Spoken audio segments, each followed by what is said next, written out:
Good day, sir. My name is Ami Mangampo, BSA Craft Science 4B. So, activity number 1, 3 major issues in my barangay, which is Barangay Mayon, Castilla, Sorsogon. So, number one issue is waste disposal. So, improper waste management can lead to pollution, health hazard, health hazard to people, and can contribute to soil degradation. Number 2 is flooding. Flooding due to poor drainage system can also contribute to severe flooding that can cause damaging crops and homes, and also infrastructure. Number 3, number 3 issues is number 3 issue is lack of bamboo for Nigo production. Bamboo is a key raw materials for Nigo, a traditional bamboo, a traditional bamboo pro- a traditional bamboo production in our barangay, but its scarcity due to overharvesting and deforestation of bamboo can threaten the livelihood and cultural practices. Next is problem tree analysis. So, ang problem tree analysis is a visual tool used to identify the root cause and effect of the problem. So, number one problem in our barangay is waste disposal. So, sa aming barangay is nakaka-face ng poor waste management and lack of proper waste disposal system na nakaka-apekto sa environmental and health hazard ng tao. Next is impact on society ng waste disposal. So, pwede yung maka-apekto sa health risk, lalo na yung mga contaminated water and air na galing sa improper waste disposal. Pwede yung mag-lead ng mga diseases like cholera and respiratory illness. Next is sa environment also. So, pwede din yung maka-apekto sa environment sa pamamagitan ng pag-accumulation ng waste in open spaces and sa water bodies na pwedeng maka-harm sa ecosystem. Next is who is harm. So, who is harm? Sino ba naaapektuhan ng waste disposal? So, pinakauna is yung mga residente. So, directly nakaka-apekto ito sa mga residente sa pamamagitan ng mga diseases na pwedeng makuha sa improper waste disposal na pwedeng maka-apekto sa health and sa environmental consequences. Next is, pwede din maka-apekto sa farmers and agricultural workers. Kasi yung mga contaminated na soil and water, pwede siyang maka-apekto sa crop yields. Next is, pwede din maka-apekto sa child and sa mga matatanda. Kasi sila yung mga vulnerable sa health risk, lalo na sa mga pollution. Next is who is involved. So, ang involved pa din sa improper waste disposal is also ang mga residents. Kasi sila yung mga nag-generate ng mga waste but lack. So, who is involved? Siyempre, ang involved sa waste disposal is also ang residents kasi sila yung nag-generate ng waste or gumagawa ng basura. So, sila yung nagtatapon and also wala silang proper disposal method.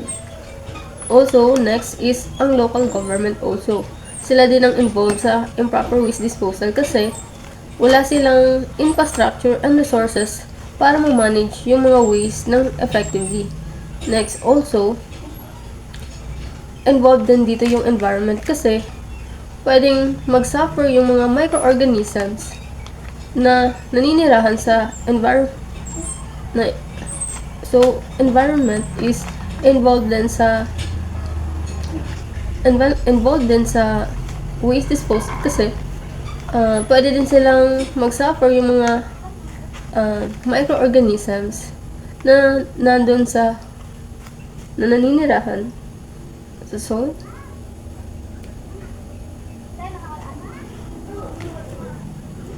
So, ang environment is isa din na involved sa waste disposal kasi pwede din silang mag-suffer sa pollution and degradation.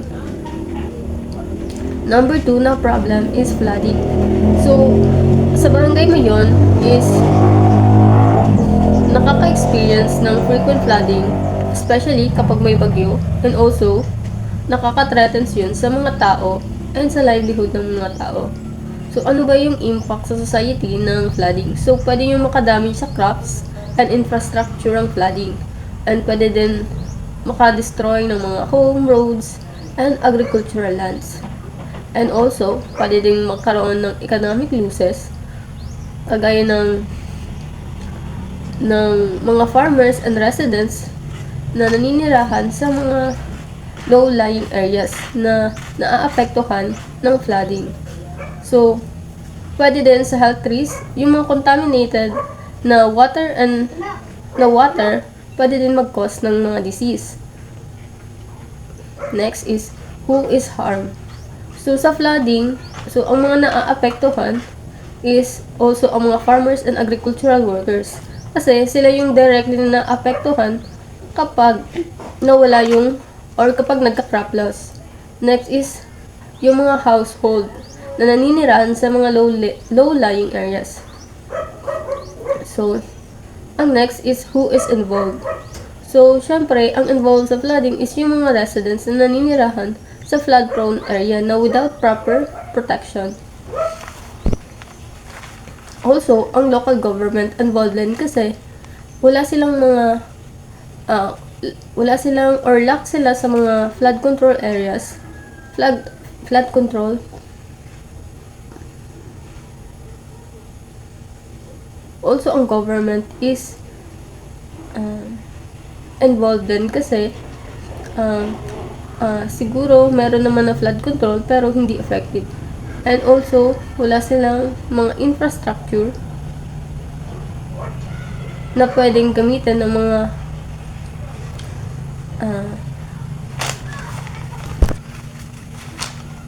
so also, ang government or local government is involved din kasi lack sila ng flood control in infrastructure. Next is also environment is involved din kasi pwede din silang mag-suffer from soil erosion, waterlogging, and loss of biodiversity.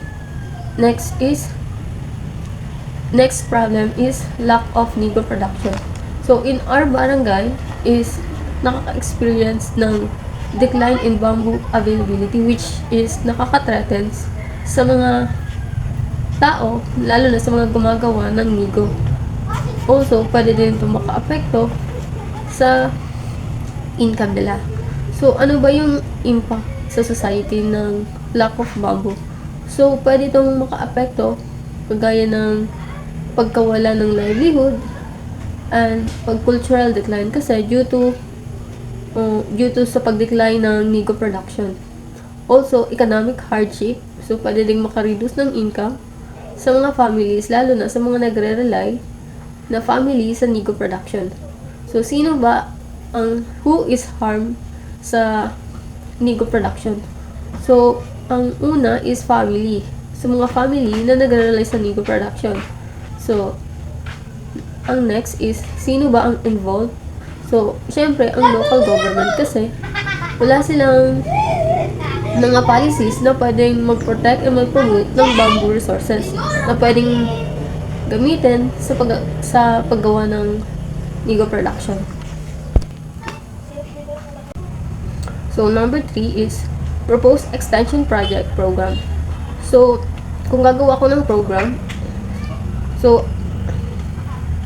sa program na gagawin ko, ang title nito is Sustainable Rural Development through Bamboo-Based Livelihood and Environmental Conservation.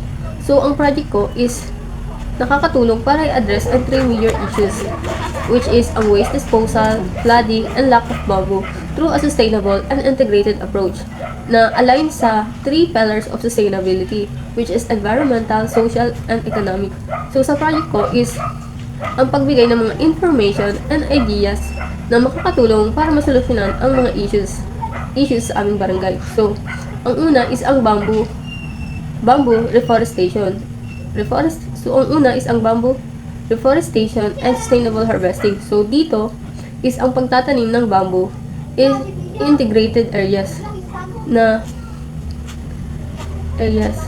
to restore the ecosystem and sustainable resources of raw materials for nego production. So, and also, pag-train sa mga local farmers on bamboo cultivation, harvesting, and processing to ensure the long-term sustainability of bamboo production.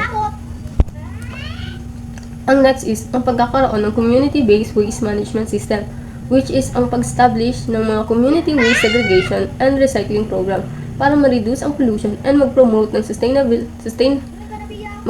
ng environmental awareness sa mga tao. Next is ang flood mitigation and drainage improvement. So dito is ang pag-promote ng reforestation and afforestation para ma-reduce ang soil erosion and ma-improve yung water retention.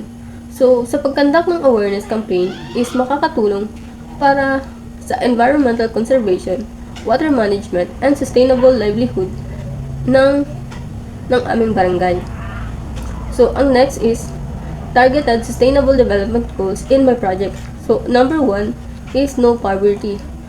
Kasi yung project ko is magsusupport siya sa mga local livelihood through bamboo-based nego production, which is provides income opportunities for community by reducing. Next is SDG 2, which is zero hunger. Yung project ko is nakakatulong din sa align din sa SDG number 2 kasi nakakatulong ito para maprotektahan ang mga agricultural land from flooding, which is nakakatulong na ma-ensures ang food security sa mga farmers. Also, ang SDG 3, which is good health and well-being. So, yung project ko is also makakatulong para ma-reduce yung health risk from pollution and ma-improve ang waste management and makakontribute for better public health.